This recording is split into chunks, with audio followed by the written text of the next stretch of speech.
Have you heard about all the gatekeepers in Texas that have been denying so many children the services and supports that they're entitled to? Well, chances are this is also happening in your school districts, in your state. So I'm glad you're with us today because we're going to be talking about specific things that have been occurring in Texas for the past over 10 years. But when you're watching the show, I hope that you comment and ask questions so we can get your input and this can be more interactive, but also be thinking about how what you learned today can help you make systemic changes in your state. So if I haven't met you before, I'm Charmaine Tanner. I'm a parent, a retired teacher, an advocate. And I do this weekly Facebook Live show so we can keep in touch and we can keep that learning cycle going of learning from each other. So I'm excited for our guest today. I first wanted to show you a few slides with just kind of that big picture of some of the things that we're going to be talking about.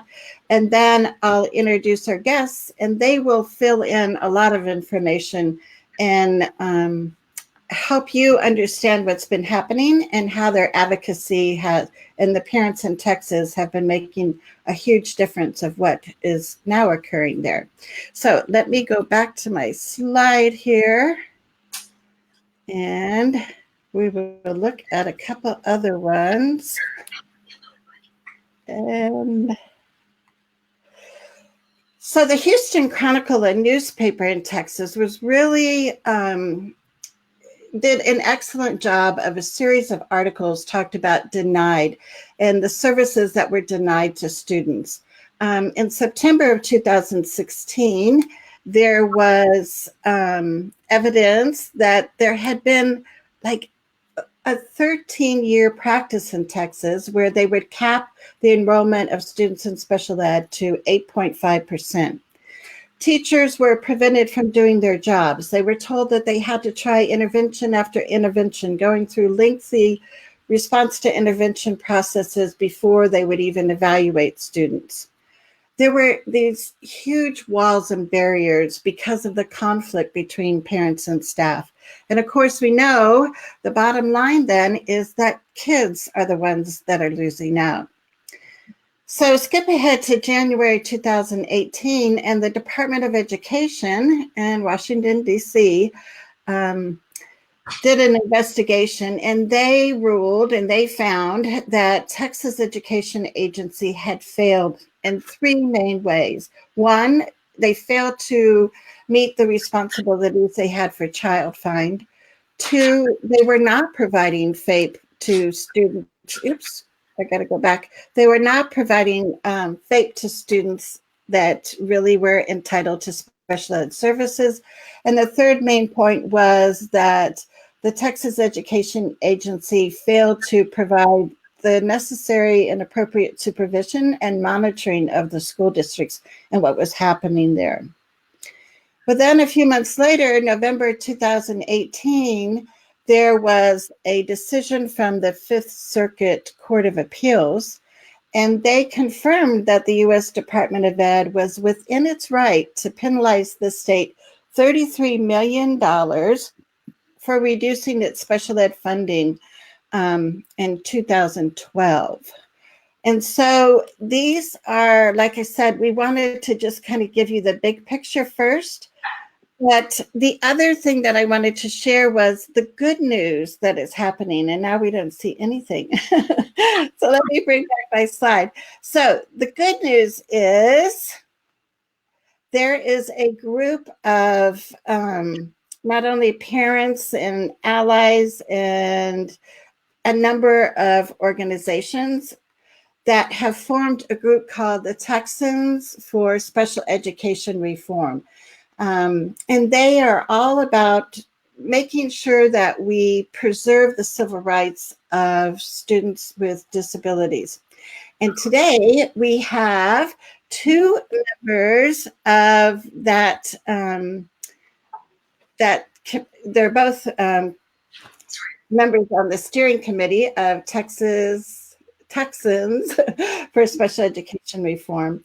And so I wanted to bring them on here. And today we're lucky because we have Mara LaViola and Christine. Now I always have a hard time. So it's Broughal. Is that right, Christine? Yes, you did a good job. Mm-hmm. And they have a lot in common. They're both advocates in Texas. They are both steering committee members of that organization, Texans for Special Education Reform. They have both been involved not only on the local level, advocating for students and families, but also on the state level as far as policymaking, writing bills. So they have a vast amount of experience. And they've also both been awarded Texas Parent-to-Parent Advocacy of the Year Award. The one thing about Mara is that she's also a parent of 3 children, 2 of which have disabilities. And so she also wears that parent hat. So I do too. It's just not in her bio. She's a parent. Yes. Oh, I'm sorry. Christine, you have kids. I have 2. All right. So welcome to Mara and Christine. And for our live viewers, please be free to type in questions and comments. Tell us where you're watching from. And if you're a replay viewer, know that I'll come back and look at your comments and respond. So please type in your questions and comments too. So Mara and Christine, if you can maybe take us back to some of the first things that were happening in Texas. Sure. Let me start by saying for decades, I think, parents in Texas have been frustrated about whether their children were receiving an appropriate public education. And I think what happened with the Denied series in the Houston Chronicle, and particularly Brian Rosenthal, was this unusual aligning of the stars for us. Yes.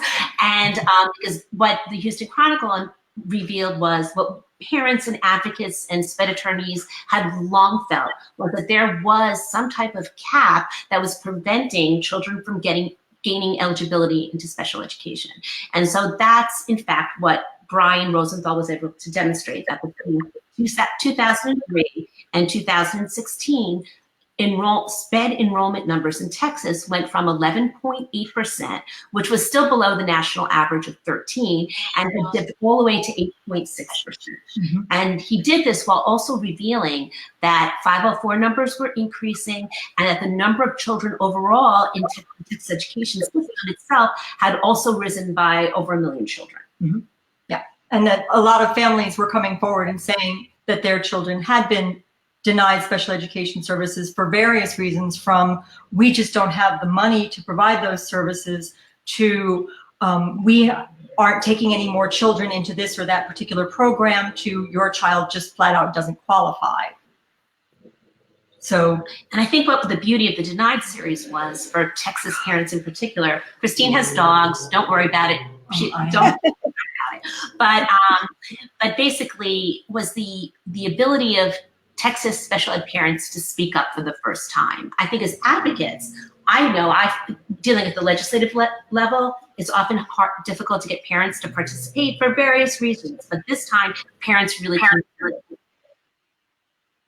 Would you agree with that? Yes, definitely. And so I'm going to step out for 1 second. Sure. Okay, so leave this to me. Okay, so basically, what the Denied series also did was it caught the attention of the Department of Education. So for the Department of Education, really noticed all of a sudden these declining numbers.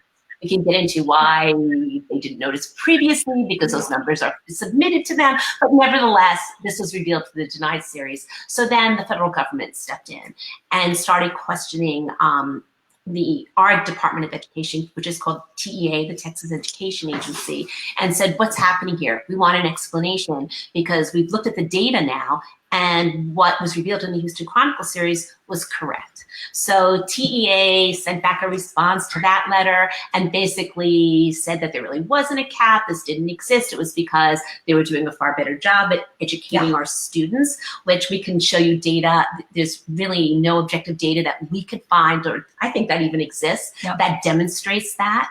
And they just came up with all these excuses that there wasn't any cap. But what the denied series showed was that in our PBMAS, which, Christine, why don't you tell them that acronym? Oh God, I don't even remember. It's the Monitoring and Analysis System. It's how Texas sends those 25 indicators off to the federal government. Needs to be done. And one of those indicators was a representation of the percentage of students that should be in special ed. And they took the target as 8.5. Yes.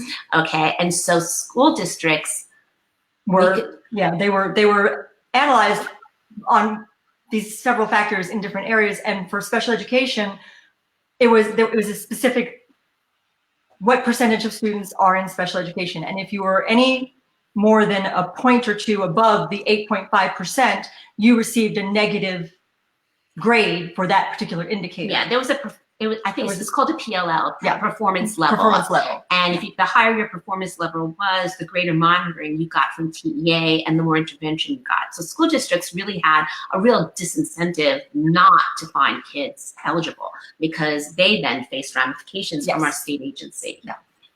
But anyway, so after all that, that tipped off the federal government that there might be something worth investigating here, I think. And that was followed by several visits from the federal government.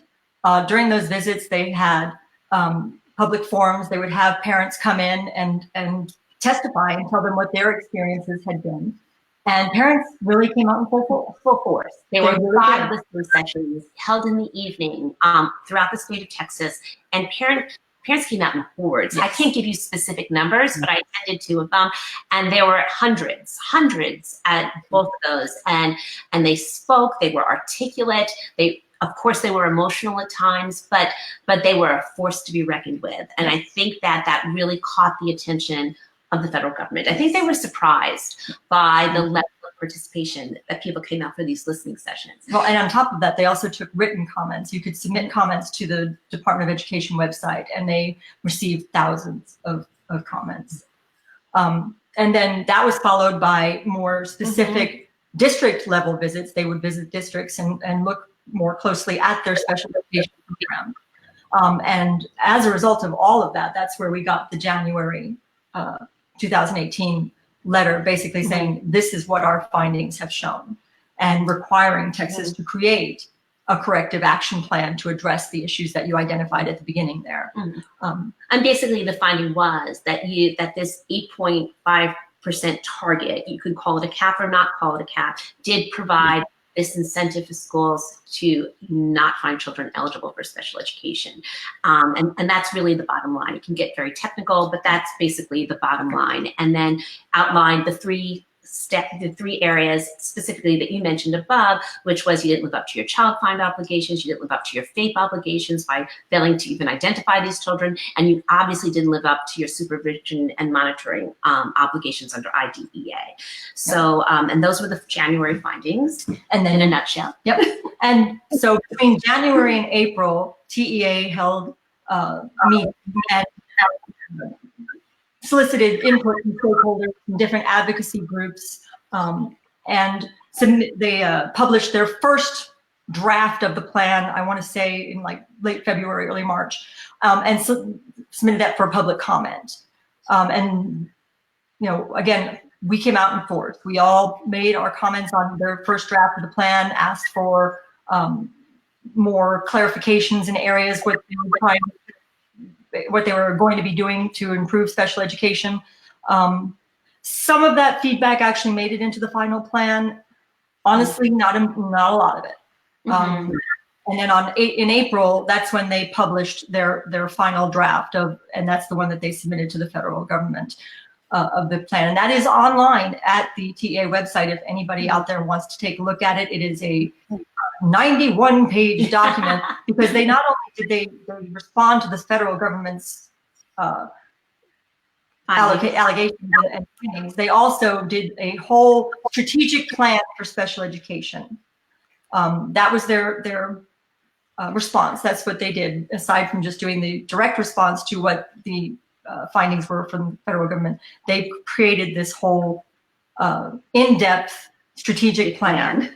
And a lot of that involves hiring a lot more people to monitor and doing a lot more publications and making a lot more information available. But there are so many publications already out there. And when they submitted that to the federal government reviewed the plan and came back to them in October with their response to that plan. And basically what they said was, this is a good start, but we need more. And we're coming back. We need more, and we're coming back in January. Yes. So they'll be back in January 2019. I think they're going to do more district level on-site visits as well. I don't know if there'll be listening sessions again. I haven't heard about that. I'm not sure, but I guess my take on it is the response really was, you know what, TA, this is a good start. They didn't come right out and say this, but if you read between the lines, it isn't enough. You need to go further. Yeah. Because in each indicator of the corrective action plan, OSTEP had a response and basically says you need to provide evidence that this is getting done. We need to see the data, and we're going to come back and make sure that we have it. Or you need to maintain it just in case we decide later on we need it. So but let's backpedal a bit because we did talk about the 3 findings from the federal government, but we didn't talk about the 4 steps of the action plan that we were expected to provide. First, they were supposed to provide documentation that districts were being told of their obligations under especially under IDEA with regard to evaluation, child find, and providing a free appropriate for children. They had to prove that through documentation, that districts were being given notice of what their obligations were under IDEA. The second thing that they were required to do is to take steps to identify all the children that they could identify that were still in public schools that were denied services as a result of the 8.5% cap, and to assess them or offer assessment and, if necessary, compensatory services for the failure to have identified them at an appropriate time. So that was the second and one of the more major parts of the plan. The third plan was to make sure that teachers and staff members were provided information on the differences between things like 504, RTI, the state dyslexia program, and IDEA, and the different, what each one of those programs was meant to address. And also the timelines for evaluations and what was an appropriate referral, what to do with the referral. And I guess I'll step back after Christine stepped back. One of the things I think that the viewers really need to look at is how did the schools get away with this? Yeah. What happened here? And so the systemic things that happened, and we can talk about, that teachers weren't given the right information, they weren't trained in this, but the systemic things that were happening was the inappropriate use of RTI, outsourcing dyslexia to 504 almost completely. Like 90%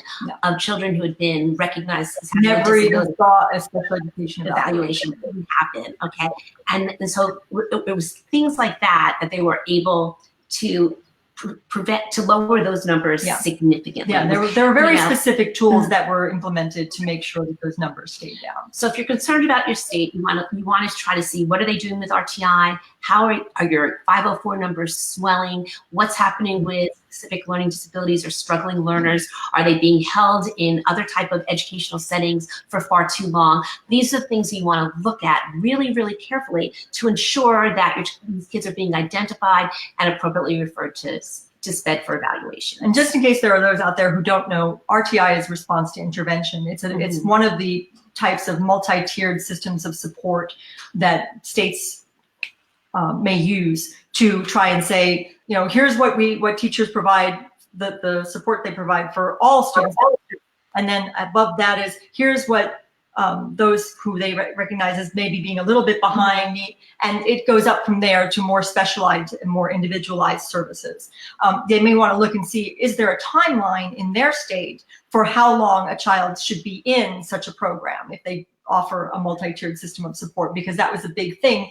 You would be sitting there and they would just ruminate in RTI for years, never out of there. And so that's something that parents should look at. Yeah, absolutely. And I would argue even that even if your child is in RTI in a different state, and regardless of whether there's a timeline for how long they could be in RTI, it nevertheless does not preclude a special ed referral. Exactly. And there's an OSEP letter, I believe from January 2010, that specifically addresses that issue. So no matter what, you don't have to begin with RTI. You kind of know from the get-go the child needs SDI. Right. And you don't have to continue to its completion. At any point during the RTI process, a parent can request in writing a special education evaluation, and that should happen.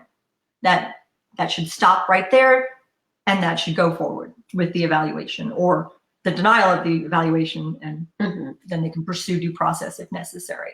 But the fourth part of the corrective action plan has to do with, of course, monitoring and making sure that they are actually doing more than just taking the district's words for it, that they are complying. There has to be more. There has to be a proactive actions taken to demonstrate that they are in fact ensuring that the LEAs, which we call our ISDs, are enforcing and implementing and complying with IDEA. Right. So when they were reviewing the plan that was submitted, that was the big takeaway in the letter that they sent back to TEA, is that, one, we want you to prepare for us to be back. We are going to be coming for another visit to check on this documentation ourselves. We want to see what you're doing, and we want to see how it's working. Two, we want you to get a sample, a representative sample of districts, and we want you to target them for more in-depth checks on whether they are actually implementing these new requirements, making sure that they are actually going forward with identifying students properly and evaluating students properly, and providing a free appropriate public education, because they're going to want to see that documentation. They have to have that available for the Department of Education. And then the third thing is, any new publications that come out of TEA from the point of the corrective plan on should be available in the native language of the students. So when they talk about all of these guidelines that they're publishing and all of the information that they're going to make available to parents and to families, communities, they should be available in the child's native language. And it doesn't quite stop there with just the evaluation process itself and whether you gain eligibility or not. They talk about dispute resolution also, yes. And they want new documentation in native languages being distributed so parents are aware of their rights for dispute resolution. Exactly. And also what I found kind of interesting and I'm a little bit positive about it, was that they want our hearing officers and our compliance evaluators at TEA itself for state complaints to go through training to ensure that they too understand what's required under contract. And they're asking for those trainings, which in Texas I think is vitally important. Yes. So that's one thing that I find I'm very enthused about. Yeah. You know, to see what TEA is going to do with that will be interesting, but that they have to do that and prove that to OSEP will be. I'm hoping that would be the most beneficial aspect of this in all of it. But yeah, so we're optimistic, but we're also cautious, because again, you are basically telling the people who are misbehaving that you're still in charge, and this is you're still expecting them to do the right thing here, and we're not sure that we trust that is going to happen, because they haven't really been. Well, and this is a great segue into the Fifth Circuit decision, because it's truly not really related to the cap. All right, that's a whole separate issue. This recent Fifth Circuit decision came down about the maintenance of financial support. But basically, the argument that TEA advanced in that hearing was that they can unilaterally reduce their spending each year in violation of IDEA, because they believed that Texas was doing a far better job at educating our children to the point that our enrollment numbers were diminishing, or that children needed far less services. Well, so, and I mean, what they use a different formula. They use a weighted student formula. So what they were saying is we didn't reduce the support needed. The way that we provide support is we provide the amount that we gave to each child never changed. So that's what their claim was. We gave them the same amount. That was not reduced. What was reduced was the number of students who needed it. And what they didn't need as expensive services anymore. So we were still meeting, according to them, they were still meeting their obligation under IDEA as they interpreted it. Mm-hmm. And that was where they were dinged. It's like, well, your interpretation is incorrect. Exactly. And you can't make this decision unilaterally. And basically the holding is that it's pretty simple. You cannot reduce your spending from year to year unless you seek a waiver through the Department of Education. Yeah. And even then, you have to show that you're providing every student a free, appropriate public education. And it's not just your word. You have to provide evidence. And the standard is really high. It's by clear and convincing evidence. Yes. And so they can't just go on the state's word or assurance. We're giving everybody a faith. Yeah, we're doing a great job. Don't worry about it. Trust us. We're doing great. What I meant was, that's why we're cautiously optimistic, because the argument advanced in this Fifth Circuit, situation was the fact that they were doing a really good job, and that we can diminish the amount that we need to spend because either they're not eligible anymore or because they don't need as many services. So if this is still what TEA feels, it concerns me as an advocate of parents. And so, do you know if the state will appeal the Fifth Circuit decision or not?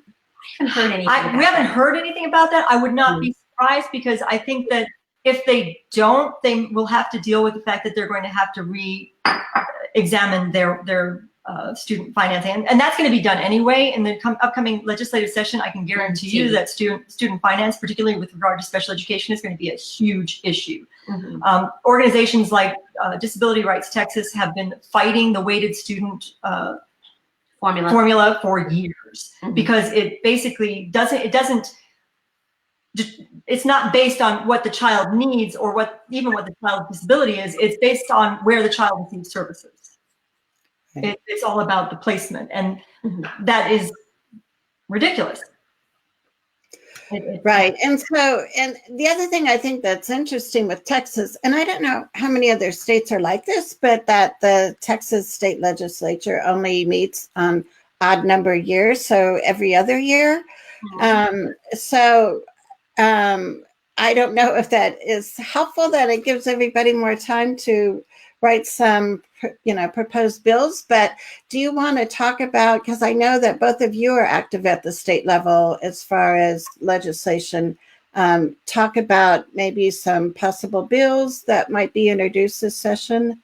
Sure. I'm just going to back up just 1 second, just because we talked about Texers, which is the Texans for Special Education Reform, which is a group that we are steering committee members of. That, as a result of the Denied series, that's really what galvanized and precipitated the formation of Texer. We came together really fast. We're a committed group of people. We're trying to get people throughout the state involved. And I think we've been really successful at that. But and so if people are concerned about what's happening in their state, it's a really good model to look at, because the founders, I think, did something, because a lot of us had always thought about doing something similar like this, but they went ahead and did it. And this idea of having allied partners with other organizations involved, and also including teachers and any educators involved is brilliant.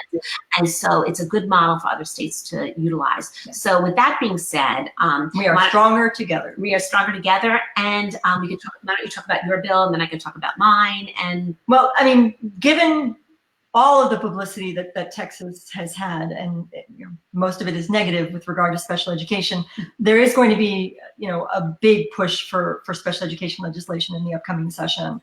And we have a bill that will not only address some of the corrective action issues, but it will also, we think, really have a great effect on all students, not just those in special education, which is a teacher preparation bill, which would require educator preparation programs to integrate general and special education curriculum, and to make sure that we're not just giving teachers, here is your SPED 101 class, now go for it. That's all you need to know. Because disability is a natural part of life, and teachers are going to have students with disabilities in their class. Not only that, but they're going to have children with different needs. They're going to have English language learners. They're going to have gifted students. They're going to have, just at-risk students who don't all learn the same way. And using principles like universal design for learning and inclusive strategies, more collaborative between general and special education, that is going to help to meet the needs of not just special education students, but all students. And also being able to successfully include our students. In our state, and identify them. That's true. Our kids that are in inclusion settings, oftentimes it's truly not inclusion. What they are is they're at a desk in the classroom and they're getting one-on-one instruction while they're in the context of a gen ed classroom. And so, utilization of UDL and other types of strategies that are similar can really truly creates that inclusive setting where our children are part of the classroom itself and contributors and givers and just learning along with their peers. Yeah, and you want to have the teachers understand that general or special, they're still your student. I mean, there's unfortunately a lot of general ed teachers feel like if it's a special ed student, I have to implement the IEP if they're in my class, but other than that, they're not my responsibility. And that's something that starts early. And that's why it's really important that we look at that at the preparation level. And we look at it being integrated in every level of their education. That here's some strategies to use that will work for students with disabilities in your class. Here's some classroom management techniques that you're going to need all throughout. Yeah, and I would love to, if you would feel comfortable sharing the language of the bill. Sure. When I first moved to Idaho about 5 years ago, I was on an inclusion task force with our Developmental Disability Council, and we were trying to do the same thing, like make it one teaching certificate, so like you're dual certified. That's how I got mine back in the 70s, was both elementary ed and special ed. Mm-hmm. But we weren't successful in Idaho. We didn't even get to the point of writing a bill. So kind of as our back door, we've been trying to do more training in the state at the, teacher prep level around universal design for learning. But yes, I don't know, Christine, if you would feel comfortable sharing or if that's already on your website, but I think that would help a lot of people, is this sharing that we can do now. And I mean, when I was thinking this morning, I thought, it's almost like it would be, just like we have disability rights for every state, to have a state special ed reform group in each state. And Sharon, certainly I agree. The teacher prep bill has already actually been filed. It's pre-filed. Oh, good. Okay. I can actually send you the pre-filed version. We did file it last session, and while it did make it all the way through the Senate, it did fail in the House. So we are hopeful that this time around we're going to be more successful. We do have more support.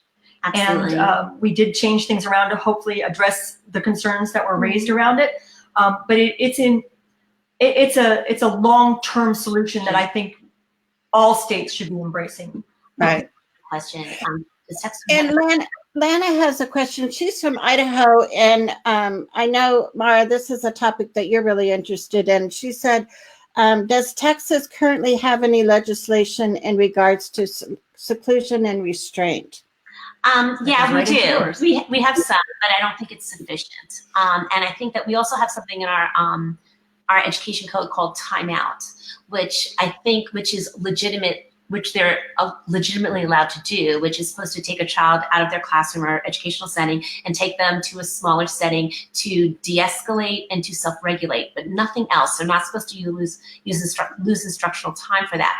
But that, again, actually leads to seclusion. Yes. It opens the door to seclusion. I think oftentimes it's misused. So my bill, I wrote a bill, a PBIS bill, and what I called an anti-aversives bill. So the which would basically eliminate the use of any type of aversive technique in order to change the behavior of a child.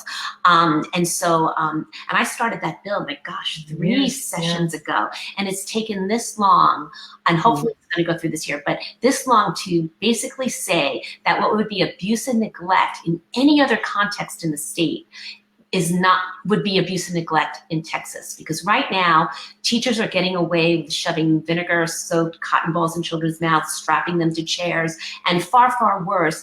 And they're getting away with it, even in some due process hearings, by saying these were poorly chosen educational strategies, but these are educational strategies nevertheless. And so I think we need to go further, and that's what my bill does, and also builds in more effective ways to use PBIS, positive behavioral interventions and supports, and that those type of interventions would be based on a competent FBA or functional behavioral assessment, so it would be really data-driven, and a more robust behavioral intervention plan can be made for these children based on positive behavior interventions. So that's the hope for my bill. It's taken a really long time. I think it's absolutely necessary.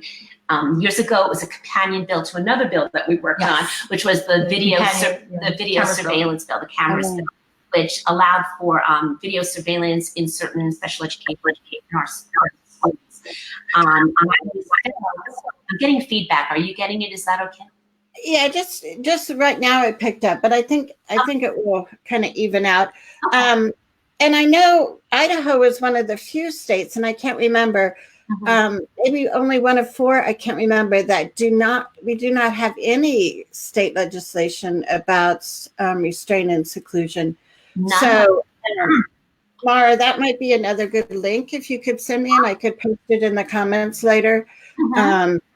Because I know a few years ago we had some legislators that it seemed to be willing to bring a bill forward like that, and we did have some people working from the university, but it just never got off the ground. So I think one of the things that I think we all need to understand is that we have to keep trying, right?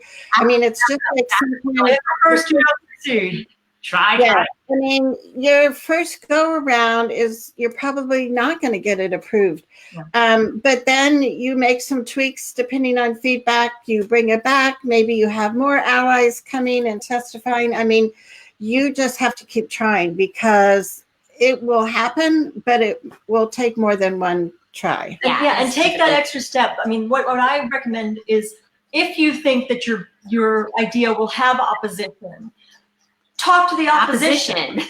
Find out what would it take? What are you concerned about this legislation that I might be able to address or alleviate your concerns? I mean, because when I was doing my teacher training bill, I brought in teachers. I brought in the teacher groups and asked for their input. I brought in, I went to educator preparation programs and asked for their input on what I was doing. I used Texas examples of educator preparation programs that were already using a lot of what we were trying to do, and put them out there as examples, and ask that they be used if they needed someone to testify. Use this person. They are already doing it. So don't be afraid to. It only helps your case if you can address the concerns of what you know are going to be the opposition out there. And we had a question from, I think it was Heather in Michigan, and she was wondering about the organization so that we've been referring to. So it's the Texans for Special Education Reform, and I'll put the URL back up. The website has some really good resources that I think you'll find interesting, especially like the press conference, public releases, and the different media stories so you can find out some more of the details of all the things that have been happening. But I really encourage you to look at their website. And yeah, I think if there would be a way, I don't know, if COPA could take this on or something, but I know Cynthia, is here with us, and she's a COPA board member. And if there would be a model, because it's like we have so many pockets around our country of people, making impact. And sometimes it's one kid at a time, which is like terribly slow to make any systemic change, right? And I guess one of the other things I was going to mention is there are so many advocacy groups that have a policy-making component. Like I'm a member of the National Down Syndrome Congress's advocacy policy group, and we get action alerts of what we need to be doing. We keep updated on different bills. So I would encourage parents and advocates to look, if there's a specific disability that you're interested in, or, there's the National Disability Rights. So there's a lot of groups. And I love the idea of how you in Texas have brought in those allies, because I keep saying when we are, this other silo, special ed over here, we're always going to be seen as a special interest group. And we've got to bring in other parents. We've got to bring in other community members. I even suggest to parents that we don't have special ed PTAs. We join the typical PTA, PTO. And because universal design for learning, positive behavior support, this affects everybody. So the more parents we can include, the stronger our voices. I would definitely agree with that. I totally agree with it. When we talk about creating positive school cultures, this is part of that too. Our children are just not on the side and invited in when it's convenient, or we have a one-day celebration of their disability and we don't integrate any aspect of their gifts in any other way.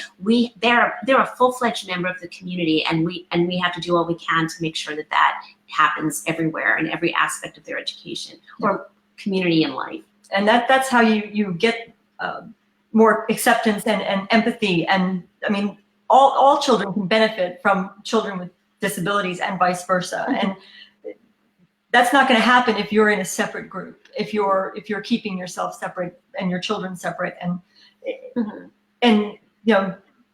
their concerns are not our concerns. I mean, I remember when I first had questions about my district's special education program, they were talking about the district's plan for improvement that they publish every year. And I said, well, there's nothing about special education in that.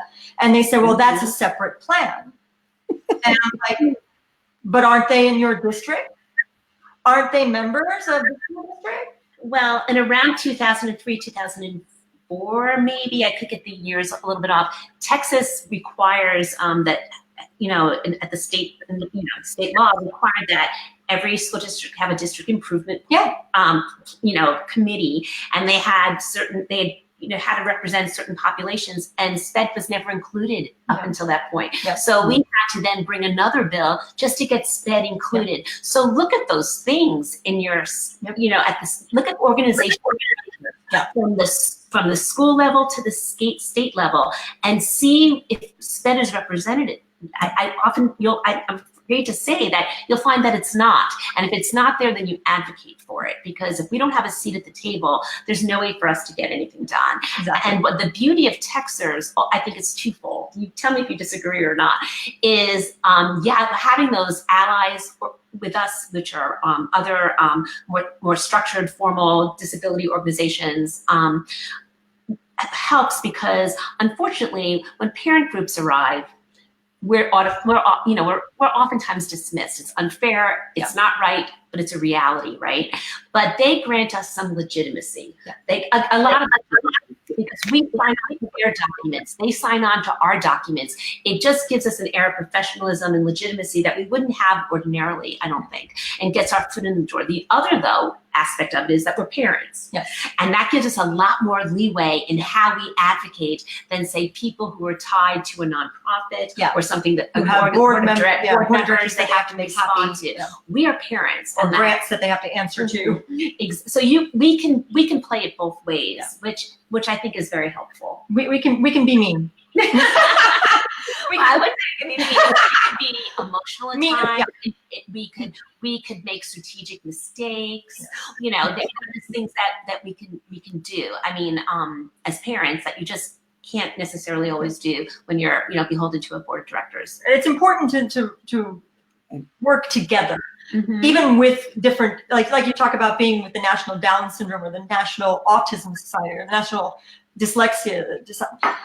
We're all together in special education, and we have to work with each other, because when you go and you say, I'm here for my disability only, the legislatures will use that against you, and they'll divide you, or our state legislature often says we can't do this just for one disability, and so our community gets divided. Yeah, exactly. So it brings all of us together. Yeah.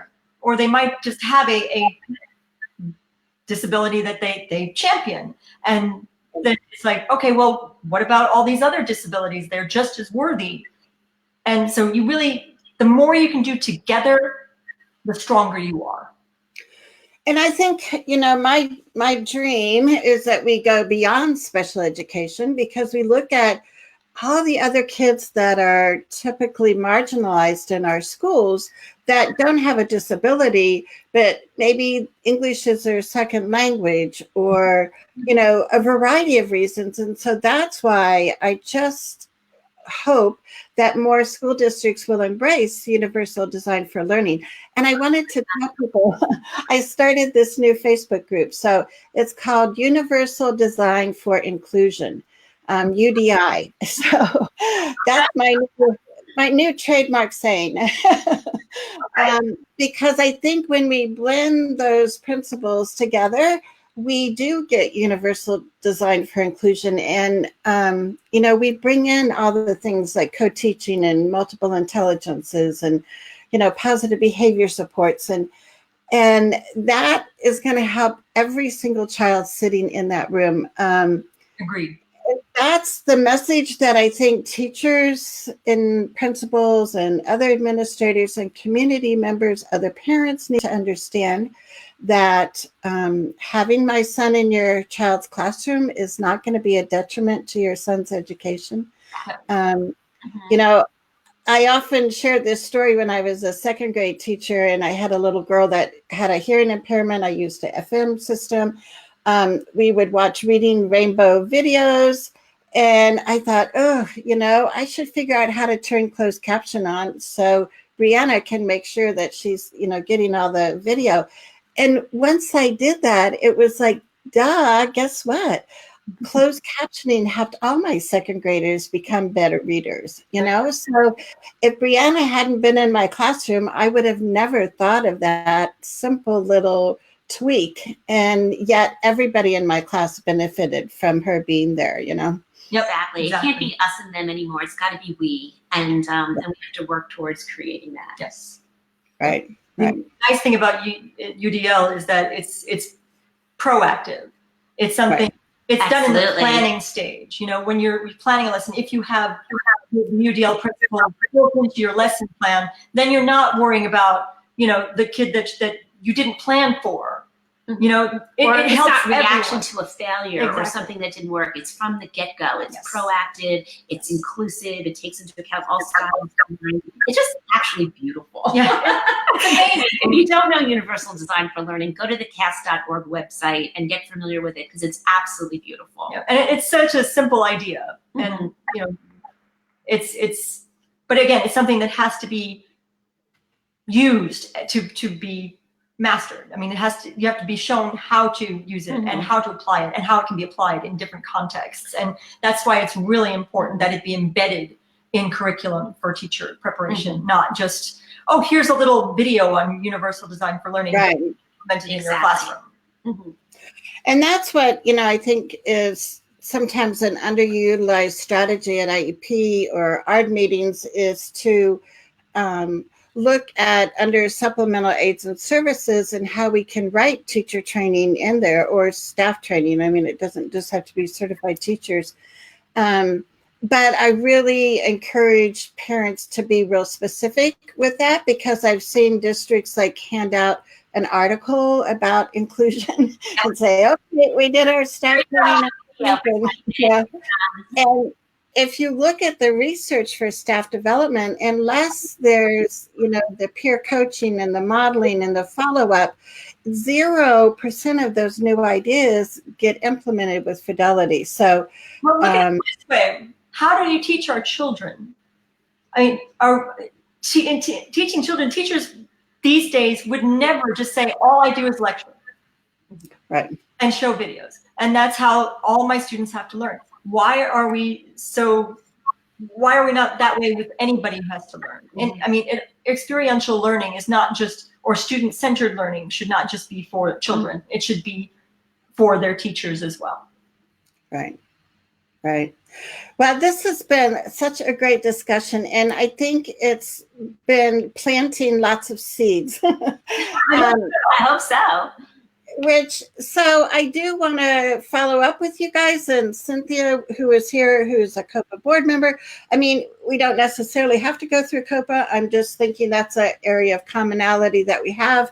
Mm-hmm. But, if there's a structured way that we can channel and share information, so the efforts that you guys have made, the learning, from mistakes or what you could have done differently, all of those tips can be so to everybody here. And what was also nice is, I mean, we had people from Michigan and North Carolina and Idaho and Texas, and, so, and I encourage people to share the video so you can get this message out to more people. It will stay up here on my Facebook page to have people come and watch the replay. I also put it over on my YouTube channel, but I just want to thank Mara and Christine, because it's invigorating to know that possibilities and opportunities are there for all of us to work together and make this systemic change a reality. I keep saying I want to work myself out of a job, so that would be wonderful. Time to my client. So do either of you have any closing words that you want to share with us? I would just say, get involved. Get involved in your state. Get familiar with your legislature and the laws that are out there and the laws that are being proposed. Mm-hmm. And you might find that there are legislators out there that might be open to whatever legislation, whatever you're thinking.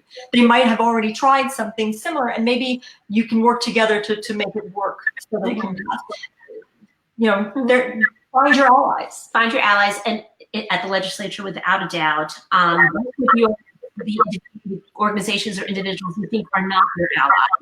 Build bridges, see what common areas you can build upon, and then also develop relationships with the media.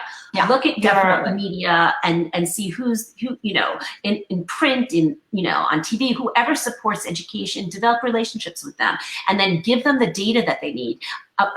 Emotional stories are powerful at times, but oftentimes they want the underlying data as well. And especially if you're going to do something like what happened with the Denied series, you want to get the data, and it's there. You just got to mine for it. It's hard to find. It's hard for us to find, but it and pass it along. Well, thank you both again. I know this is like a terribly busy time of the year, and I appreciate you, carving out that time for us. I wanted to let our viewers know that I will be back next Thursday, December 27th, and we have an advocate from Michigan, Marcy Lipset, which is going to be talking about state complaints. Excellent. And OCR complaints. OCR, yes. Get a Marcy. What's the number now? No, she's great. And then also to let you know, our new year, we're kicking off our new year, our first show, January 3rd, with Kathy Snow, who is from Texas, who is back in Texas. We were friends in Colorado. Kathy now is living back in San Antonio. She's the author of the book Disability is Natural. She has been a mentor and a second mom to our kids when we lived in the same town in Colorado. So I'm excited that we'll start the new year off with a positive mindset about the gifts and strengths that every child has. And I encourage our viewers to stay in touch one way or the other so we can keep moving forward and making change for our kids. So have a wonderful Christmas, everyone, and we shall see you next week, next Thursday at noon Mountain Time. I'm Charmaine Tanner. Take care. Take care. Thank Bye. you. Thank Bye-bye. you. How do we know we're off? I know, there's always this little delay. I'm pushing end broadcast. That's okay. This is where you do your tap shoe dance, I think. Or I don't think you want to see that. It's like Elaine from Seinfeld. With that's me. But I think Facebook loves you so much, it's not letting me in the broadcast. So we could talk about how much wrapping you've already done with your presents, if your shopping is done. I haven't even got that yet. I haven't even shopped, so it's going to be crazy.